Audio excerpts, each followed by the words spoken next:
Welcome to Homefront on Missouri Grassroots Radio. I'm Cynthia Davis, your host. As a writer, speaker, and former legislator, we discuss limiting government, fiscal responsibility, and fair taxation.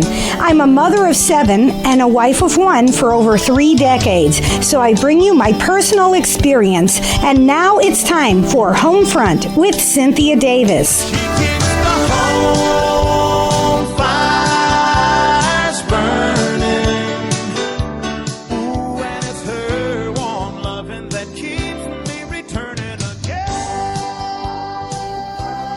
Thank you for joining us for Homefront. Today we're greeted with Chuck Baldwin. Chuck Baldwin is the founder and pastor of Crossroads Baptist Church in Pensacola, Florida, and he now is the pastor of Liberty Fellowship in Montana. He was the presidential nominee of the Constitution Party for the 2008 U.S. presidential election and ran for vice president in 2004. Chuck hosts a daily 1-hour program called Chuck Baldwin Live, and he writes a daily editorial column for News with Views. So thank you, Chuck. I'm glad to have you here. Welcome. It's great to be with you, Cynthia. Thank you very much. You were a previous Republican Party member. That's some link that we have in common. I was also previously deeply submerged in the Republican Party. I spent many years as a Missouri state legislator as a Republican and was involved with the party politics too. I was actually the chairman of the St. Charles County Republican Central Committee. So you were involved with the Florida Moral Majority down there, and then after decades of being with the Republican Party, you left the party. You decided you're going to run as a Constitution Party candidate. What were you thinking? Did you believe you could win? Well, that was a long story. How all that came about. As you know, I campaigned very aggressively for Ron Paul during the primary. I campaigned in states like South Carolina, Iowa, Florida, Alabama, and if Ron Paul had won the primary, I would no doubt have continued to support him and would not have run. But when he lost the primary, many of his supporters and team members approached me about the possibility of launching a independent party bid for the purpose of keeping the message going. They knew that John McCain was not going to deliver the Constitution message. And so, after some prayer and deliberation about that, I decided to pursue it, won the nomination, and became the candidate, and for the next 6 months traveled all over the country and represented constitutional government to the American people. Unfortunately, I found that the mainstream media is extremely hostile to any candidate who is not a Democrat or Republican. It's a very controlled election process, and it was hard for us to get on the programs and the interviews, etc. Lou Dobbs actually defied his own CNN producers when he had me on his show. And it's very interesting that a few months later, he was fired from CNN. Of course, that's just a coincidence, I'm sure. I'm sure. But anybody who thinks that we have free and fair elections in America just doesn't really understand how fixed the game really is.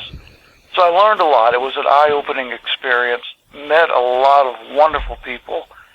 Traveled to every state in the country except 4, and just had a tremendous time. Getting out there, promoting the principles of constitutional government.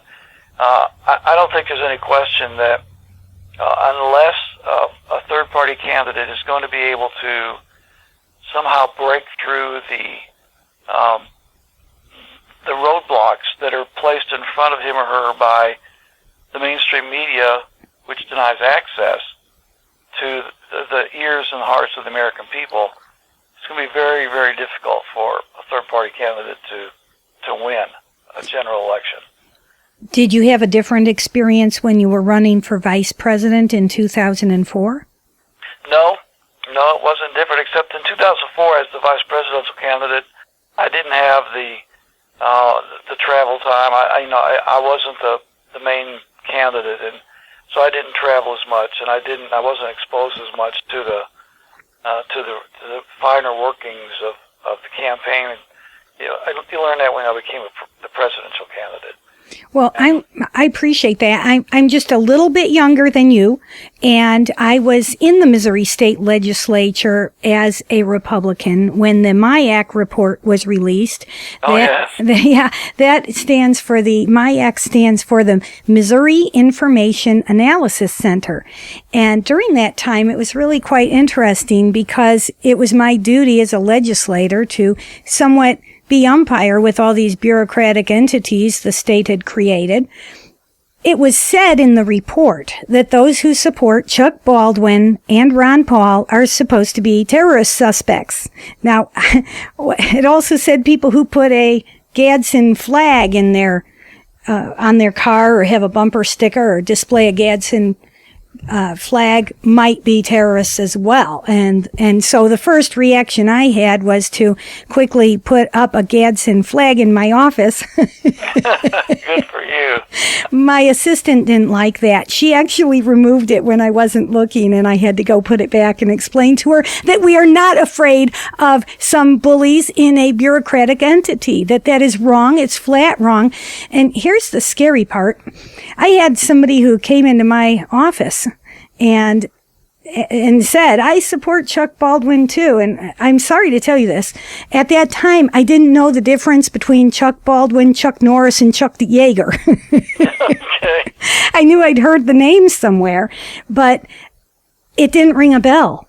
And I know that we have to get above the waterline, but I appreciate the bad people putting out that Missouri Information Terrorist Bulletin because it woke me up. When I saw that people who are pro-life and in favor of Ron Paul and in favor of Chuck Baldwin being named as potential terrorists, and the Constitution Party, that actually was when my eyes got open. Maybe this Constitution Party is worthy of my investigation because they must be doing something. Instead of me being afraid of them, it more endeared me to everybody who was an innocent victim.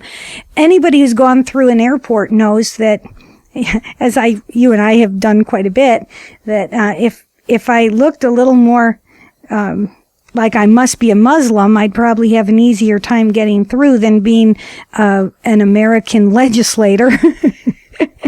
So when did you hear about that MIAC report, and what was your reaction to it? Oh, boy, well, I heard right away. I got the calls from, I think it was Alex Jones that actually was the first one to alert me on it. He got tipped off by a police officer in the state of Missouri who, I guess, got the first report. And he alerted Alex. Alex was the first one that really broke the story. And he contacted us. Bob Barr, Ron Paul, myself, and so then of course we checked it out, make sure it was truthful, and it was indeed. Well, then I immediately wrote a column. I'm a syndicated columnist, and I wrote a column about it, and then it went viral all over the country, and as you know, millions of people contacted the offices there in the state of Missouri, and they eventually wound up, retracting and bringing it down. And I think they reassigned the person in charge. But, the damage had been done, and unfortunately since then, this kind of thing goes on around the various states pretty commonly. I had a deputy sheriff friend of mine one day stop by my office and said, I want to show you something in my computer, in my squad car. And I went out there and, excuse me, Cynthia, and I looked at what he was showing me, and he was showing me some names of some just really, really wonderful people that were coming to town that I had invited to speak. people like Dr. Greg Dixon, the former pastor of the Indianapolis Baptist Temple, and he showed me a similar alert on his computer. Watch out for this person, known right-wing extremist connections, possibly dangerous. And the police are getting these kind of reports all the time, and in their squad rooms and their squad cars, and it's all coming from the Southern Poverty Law Center. This is the organization that feeds these kind of announcements to the fusion centers at Homeland Security, and through the fusion centers, then they are distributed to the various state and local police departments. So nothing has really changed since then. I think they learned a lesson a little bit about the wordage. They're a little bit more careful, I think, in the way they word it, because, they described, people who voted for or had bumper stickers for, 3 independent party presidential candidates, and 2 of them were former U.S. congressmen. Well, at that time, Ron Paul still was a congressman. Bob Barr was a former congressman from Georgia. So 2 of the 3 were actually U.S. congressmen, and of course I've been a pastor all my adult life, and to use the verbiage that people who might support us could be dangerous, potentially dangerous militia, extremists. They really got egg on their face with that one, and so they try to be a little more careful on how they do it, but they're still doing the basic same thing all over the country. Yeah, I can tell they are, because the attitude hasn't changed, although they might as well have thrown in all the stay-at-home moms, and next thing you'll know, they will put in homeschoolers. So there is an effort to suppress good people, and meanwhile, we're not seeing the evil being dealt with, the true evil. Nevertheless, I ran for lieutenant governor on the Constitution Party ticket just last November. I spent 14 months working full-time on the campaign, answered every survey, was interviewed on TV and radio in nearly every media market. I showed up at every public forum, did robocalls, mass mailings, newspaper, had billboards, big signs, yard signs, did everything humanly possible, and still had a disappointing turnout. So what are we supposed to do if the electoral process is not open to people who are trying to make a difference? Yeah, that's a great question, Cynthia, and that's what all of the independent party thinkers have tried to come up with to answer that question. Unfortunately, we're dealing with a lot of things that are happening at one time. You're dealing with a controlled media, and you're also dealing with an uninformed electorate. Because the media dominates the news and information that people hear, read, etc., the independent party candidates are not seen as viable, even though there have been several examples where third-party candidates have prevailed. I mean, Jesse Ventura was elected governor of Minnesota. We have a governor in New Mexico that was elected. These are both Libertarian Party candidates. But that's the exception, not the rule. And then on the presidential level, you got people like Ross Perot, who at first did a tremendous job of campaigning, and if certain things would have gone differently, I think Ross Perot had a fighting chance of actually winning. There were several things that he did to, I think, stub his own toe. But and I don't know, the American people have it in their mind that a third party candidate can't win. I mean, that's the preconception that they have going into it. And then when you add the fact that the media, for the most part, will not give the third-party candidate a real forum to address the people. Now, I don't know what you found there in Missouri. I would venture to say that most of the exposure that you had in Missouri, you had to, in one way or another, purchase or create for yourself. I don't know how accessible the mainstream media was to you in terms of really getting your message out. I'm sure you had a real problem with that. So that is the handicap that they have. Not only that, the people that have money that would be available, they're reluctant to give it because they don't want to support a person that they don't think can win. Although there are people that will do it if they got election laws. I had a man, a retired medical doctor, in my campaign in '08 that wanted to give me $2 million to help my campaign. Now, that's a drop in a bucket compared to what the hundreds of millions that the two major party candidates have access to. But that would have really helped us. But you got campaign laws which prevent that kind of thing from happening. So the deck is stacked in favor of the two major parties, and I don't really know if there is a political way to resolve this or not. Until the American people come to the recognition that, for the most part, not always, but for the most part, each party is in office, that the same basic agenda is going forward. Until the American people kind of wake to that and bring themselves out of that slumber that they're in, and then begin themselves to assert an energy into the direction of, we're not going to go along with the two-party system. I'm not sure exactly what the party's going to be able to do to break through. Hi, friends. Do you like what you're hearing? Then go to my website. It's cynthiadavis.net and sign up for my newsletter.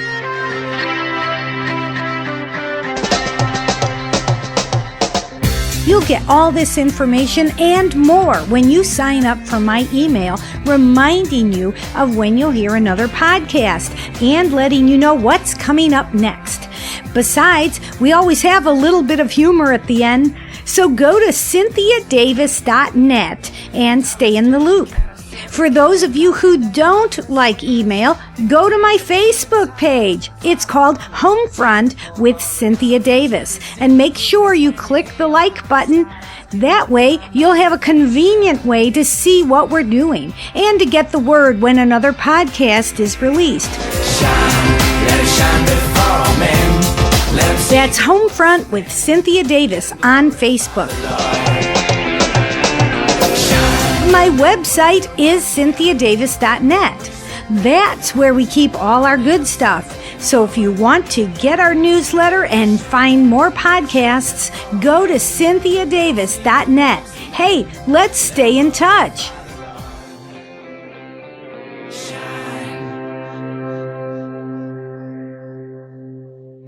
Well, you put your name on the ballot to run for lieutenant governor in Montana. And you might call it a false start because you announced you were running for lieutenant governor as a Republican. And then even as a Republican, the money didn't come in and the people didn't show up. As what happened in Montana that made you decide even as a Republican you couldn't win? Yeah, well, that was not because of the things we're talking about now. The gentleman that asked me to be his running mate. In Montana, you don't run independently. The governor and the lieutenant governor run together as a team, like the president and vice president. Lieutenant governor is chosen by the gubernatorial candidate. It's not an independent election, independent office. So I was invited to join that gubernatorial candidate's team as his lieutenant governor. There were 4 or 5 criteria that I gave him at the beginning of the campaign. These were things that we had to accomplish. I didn't want to do it as a token race, as a token campaign. I wanted to do it to win. And so there were certain things I knew that we had to accomplish by certain times. Part of it was fundraising, part of it was building a staff, grassroots organization, et cetera, et cetera. And the gentleman just was not either able or willing to do what needed to be done to put together a winning campaign. Halfway through the 3 months into the race, I recognized that the campaign was not going to go forward in earnest, and I had no control over it. It wasn't my campaign. I wasn't the main guy, and so I informed him first, and then I tried to graciously bow out of the campaign, recognizing that the campaign was not going to be successful, not because we couldn't get the votes, but because the individual wasn't able or willing to do what had to be done. Was that your first time running as a Republican for public office? Yes, it was. And do you think you'll run again sometime for some office? And what party? Yeah, we'll see. What party? We'll see, Cynthia. It depends on the time and what the office might be and circumstances, and I'm not saying that I wouldn't. I would say that I have to weigh it very carefully and make sure it's what I would feel I would need to do. But I'm not saying that I wouldn't. What party would you run on? Here in Montana, the Constitution Party is no longer a valid party. We've lost ballot access. Every state is different in its election laws, as you know, and after the 2008 election and then going into the 2010 elections statewide here in Montana, the rules regulating the maintenance of ballot access dictated that the Constitution Party did not qualify. So right now in the state of Montana, I would not even be able to run as a Constitution Party candidate because we do not have ballot access. Well, unless the state party in Montana were to aggressively rebuild the party and the ballot again, there is no Constitution Party as far as the elections office is concerned in Montana because of access. Okay, so one thing I would like to compliment you for is that you do stay out in the public view. You write a newsletter and you do your broadcast. I also write a weekly newsletter and do a weekly broadcast. But one thing I love about your newsletter is you explain yourself. We can all learn a lesson from the good pastor of how to work with the public in making a difference. One of your newsletters I particularly enjoyed was the one where you explained why you moved to Montana. And to quote you, you said, "For one thing, it became very plain to me that my ministry was over in Pensacola. The brook had dried up, to borrow from the life of Elijah, and I've known too many pastors who allowed their personal affections for a prolonged ministry obfuscate the clear revelation and reality that their ministries had ended and it was time to move on." So I love the idea that you said, we're not going to beat the dead horse. God wants me elsewhere. That's noble and that's honorable. So then you did another newsletter where you explained very beautifully why Montana.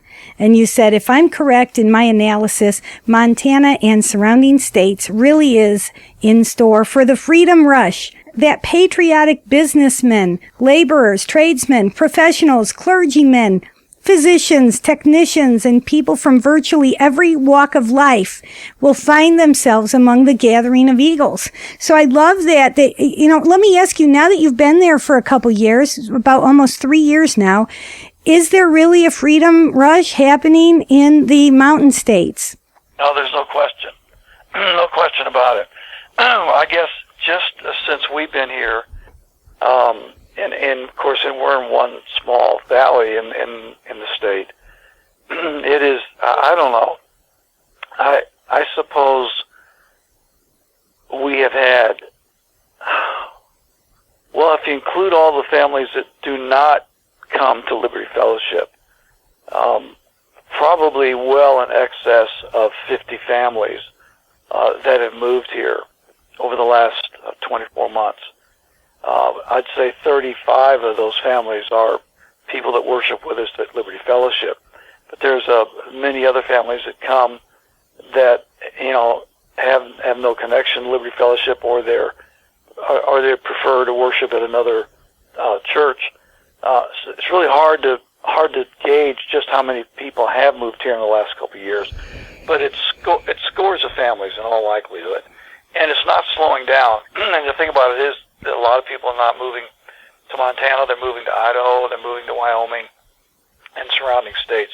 I think Montana seems to be the tip of the spear of it all, and I do think that more people seem to be relocating to Montana than to the other states.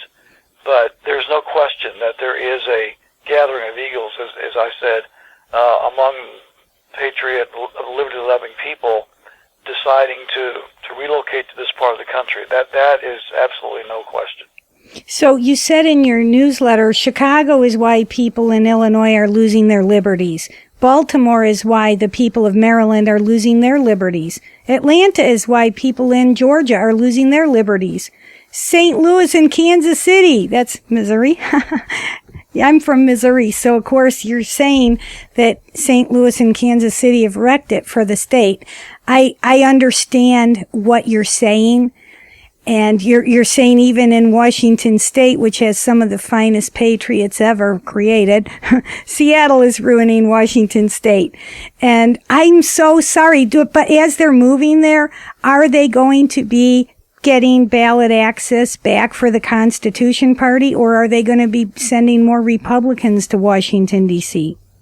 Yeah, I really don't know the status of that. You know, the party leaders here in Montana, they know what they have to do to regain ballot access, and you know it's going to be up to them to do that.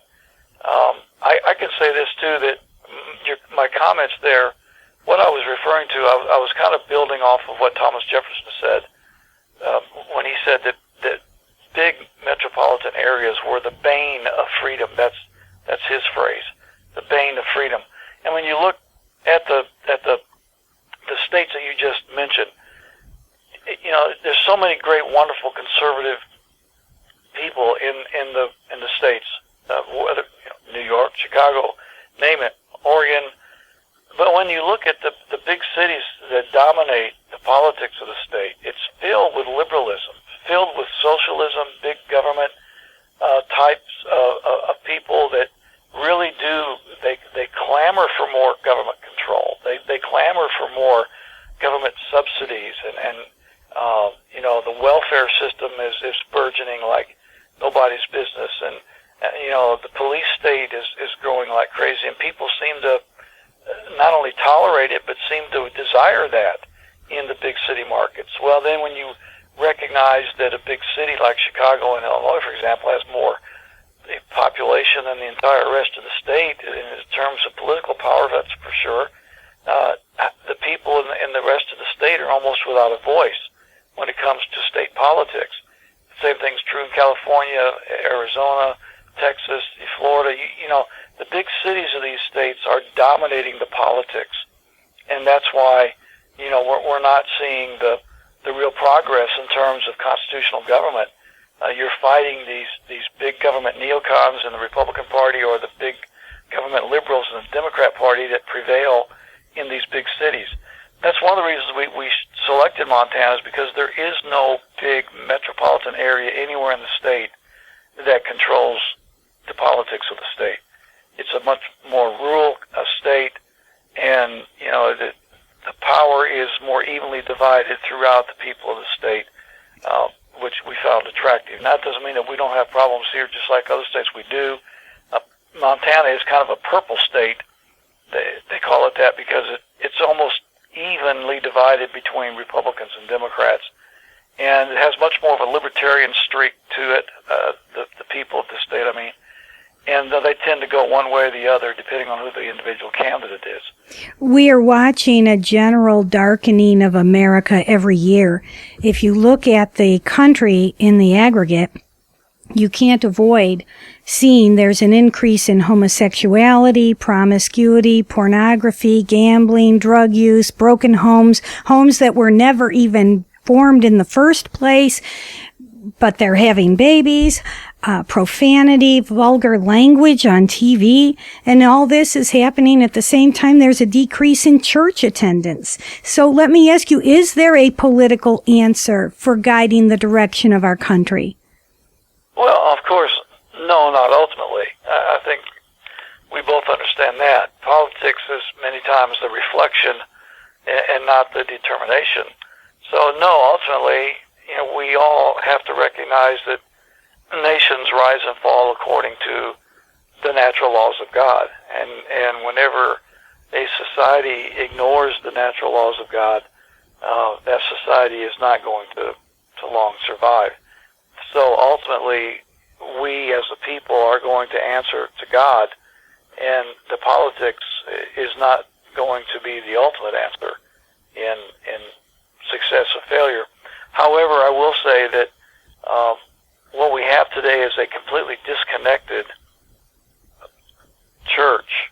The church itself, especially so many of the pastors, do not understand the biblical principles of natural law, do not understand their duties under God politically, socially, etc., have divorced themselves from the process to the point now that the church is virtually ineffective in influencing the country toward the principles that we're talking about here.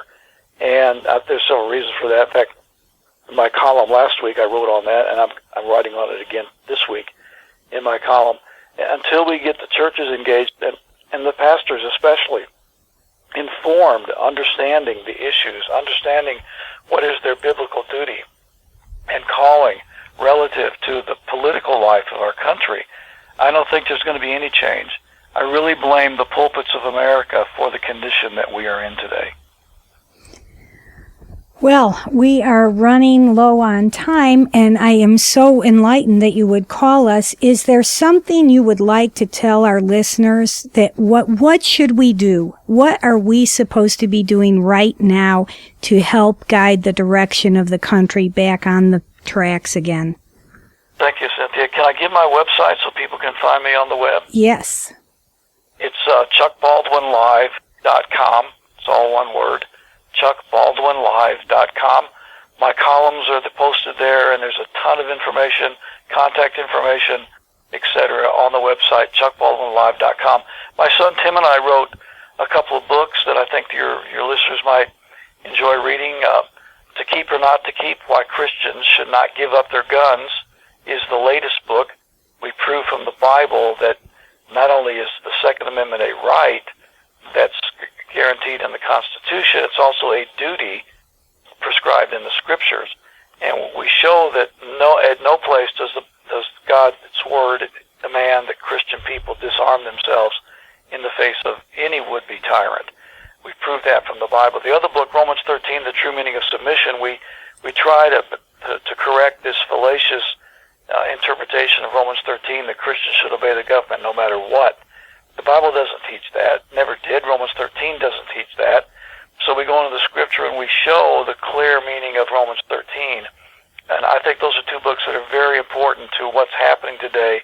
Until the Christian church comes to an understanding of those two issues, I don't know that we're ever going to be able to turn it around. I think, again, the pastors have got to get educated, informed. They've got to get involved. The Christians have got to stop supporting these pastors that will not take a stand. They've got to start supporting the true courageous preachers out there that are in the fight. And until the Christians and the churches begin to awaken and get involved, I don't think we can expect other people to awaken and get involved. In fact, sometimes non-Christians are more awake and more energized than many Christians are, and it's a shame. So I think that this is the direction that we've got to go, and of course I'm involved in trying to get people into these churches that are preaching the truth and not afraid of the IRS and the 501c3 tax exempt status, all this kind of thing. I think all these are very germane to what we're talking about here, and I'm focusing on trying to educate people on these issues. And thankfully, we've got Black Regiment pastors that are starting up churches all over the country. We have independent churches that are not 501c3 that are springing up everywhere. Many Christians are recognizing that their pastors are leading the sheep to the slaughter by their unwillingness to get involved, and they're getting out of those 501c3 churches, and they're finding, the good pastors that'll take a stand. So there is a lot of positive. It's just that we're so far behind the curve, we're so far in the hole that we got a long way to go quickly. And I just hope we can do it fast enough. Well, thank you, Chuck, for being on our show today. We have run out of time, but it's been a pleasure and a delight. Will you come back again sometime? Oh, yes, be happy to, Cynthia. Yeah, because we have a few more. I mean, we just scratched the surface. We have not yet begun to fix the country. So it's been great having you. I just want to say thank you, and hopefully we'll get a chance to talk to you again. It's been a pleasure. Thanks, Chuck. I look forward to it. Thank you, Cynthia. This has been another edition of Homefront on Missouri Grassroots Radio. I'm Cynthia Davis and hope you enjoyed our program. Please join us next week when we offer another infusion of truth, honesty, and solutions that will grow people bigger and shrink government smaller. Thank you for joining us. See you next week.